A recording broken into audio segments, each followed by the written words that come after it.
Do you remember what it was like when you were a kid? No matter what decade you were a child of, things and events from that time stir something inside you. Sometimes it feels like John Bonham is playing a drum solo on my nostalgia bone. Like I fell out of the nostalgia tree and hit every branch on the way down. It's like you get the gist. Nostalgia can be a wonderful thing. Like a time machine that takes you back to a simpler time. A better time. Even though you can look back on your life and think, dang, my life was a steaming pile. I was poor and ugly, no prospects for a better life. I could count all my real friends on one finger. Some days I just wanted to tie a boat anchor around my neck and drop it in the nearest swimming pool. But there wasn't a swimming pool around for miles, and really, who has a boat anchor just laying around? But there's always something there to remind me. I hear a classic movie quote, or I'll see a picture of some product that's long been discontinued. A relative mentions the name of a guy I knew as a child, and the past just comes flooding back, filling my mind with faces, places, and situations. Some I shouldn't have never been in, but I was nonetheless. Restless and bored, but bold and fearless. I had a lot of energy and imagination, but very few outlets. There was no such thing as an internet, and the only place to access a PC was school. And still, the only games you could play involved math. Sorry, Gen Z, but you may not be able to relate to this. Cell phones came in giant bags, or the size of a cinder block. And believe me, nobody was playing Pong on one. If you wanted portable music, 10 songs was the max. And that's only if your Walkman didn't eat your tape. Shuffle and random? What are words used in card games, Alex? My point is that there weren't all these entertainment time suckers that kept you mindlessly zoned out for hours on end. Well, sometimes there were, but our parents didn't want us tying up the TV for that long. We had to make our own entertainment. We had to invent games and go out on our own adventures. Sometimes this got us into trouble, doing things that would get our beat or arrested. We had fun. We laughed until we cried. We got scared and loved every minute of it. Playing baseball till we lost it in the pitch black of night and had to spend half our morning in a mad search for it because we couldn't afford another one. Spending the weekend at your friend's house and getting your one trip to Pizza Hut that year. Yeah, because, his parents had money. Running around the house in our Superman and Batman underoos over our jeans and, a pillowcase tied around our neck. Sorry, I had a moment. We could ride in the back of pickup trucks without the cops pulling us over or even giving a single rat's anus. We could be out of the house the minute we woke up till the streetlights came on without our parents doing a hard target search of every gas station, residence, warehouse, farmhouse, hen house, outhouse, or doghouse in that area. As long as you were home by dark, they just didn't care. Thanks, boomers. You rock. It was an extraordinary time for innovation and creativity.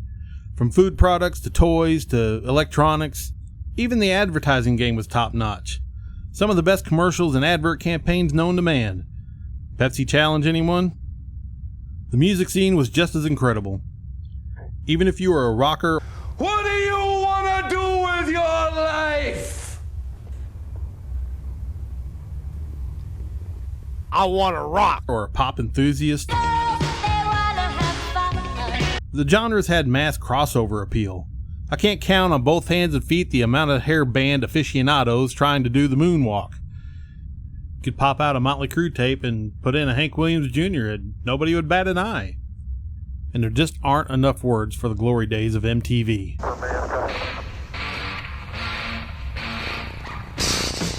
I could go on and on and on and on. Yeah.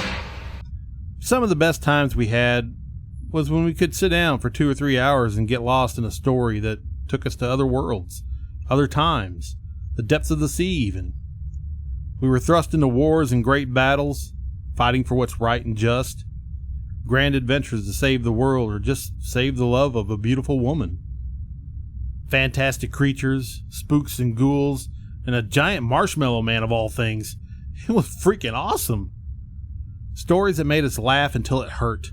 With quotes we still work into conversations to this day. May the wings of liberty never lose a feather. And for me, the greatest of these times was the 70s and 80s. the 80s being the best of the two. But the very first movie I saw in the theaters was in the 70s. Can you guess what it was? That's right. Star Wars. That movie came at a time when I could barely remember things, but it managed to burn itself into my freshly developing gray matter. You could even say into my soul. It captivated me like nothing else. It set my feet on a road to the fantastic and just said, "Go forth, young man." Movies were the greatest thing in my life in the 80s. Going to the theater was a special occasion, reserved for the best of the best. Mom was a saint when it came to awesome movies at the theater. Star Wars trilogy, Indiana Jones, Gremlins, just to name a few. Popcorn and soda was rare, and most of the time a matinee was the only time we could go. But it didn't matter. We lived for the experience, barring somebody bringing a baby. Okay, who brought the dog?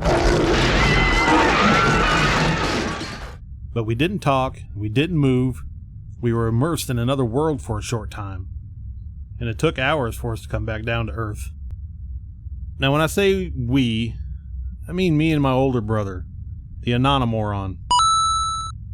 Man, I miss him. Though our theater time was always great, we couldn't go watch every movie we wanted to.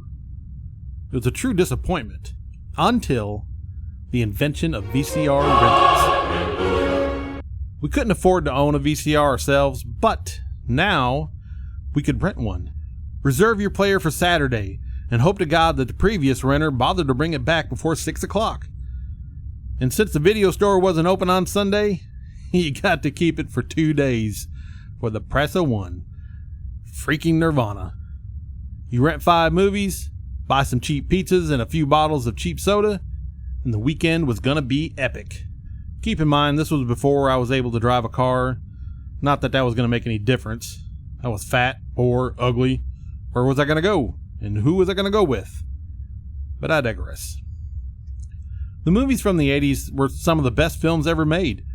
Crap, even some of the low-budget B-movies hold a place in my heart. Japanese, huh? The lack of technology forced the filmmakers to be more creative, to think outside the box, creating new technologies and prop-making techniques. CGI is great, don't get me wrong. It has its place, but it's been too heavily relied on as a means of storytelling. It's cheaper, it requires less crew, it saves time, blah, blah, blah, blah, blah. There's just no magic in it. Original trilogy versus the prequel trilogy?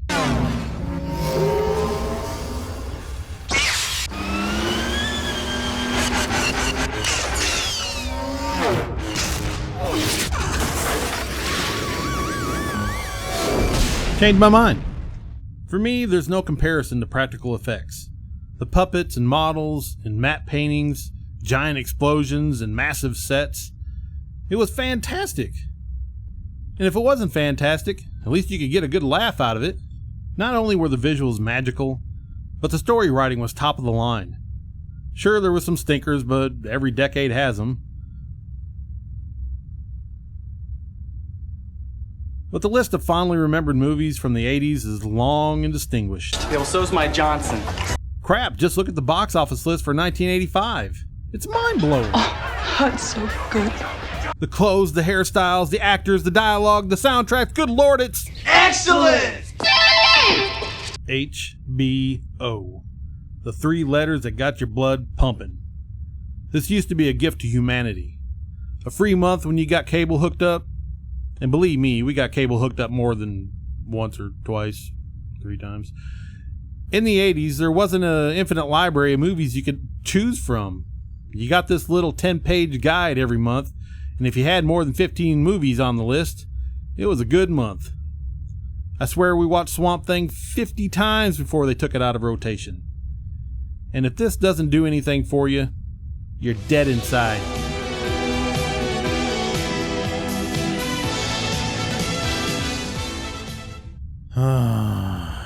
Sometimes that intro was better than the movie it started. Times have changed, and not for the better. The movie industry, like the culture, is a ridiculous parody of what it once was. Every day is a new level of lunacy, Every time you think you've reached the top and it can't get any worse, the last level just says, hold my beer. When this life gets to me, when the mind-numbing, ball-shriveling insanity gets to be too much, I know I could sit down, turn out all the lights, set the time circuits to July 3rd, 1985, and get back to a time where life made sense. Live in a world that's normal, even if it's just for a little while. Come on, big brother. Grab your popcorn. Let's get the good seats before somebody else gets there first. Hurry up. I don't want to miss the previews.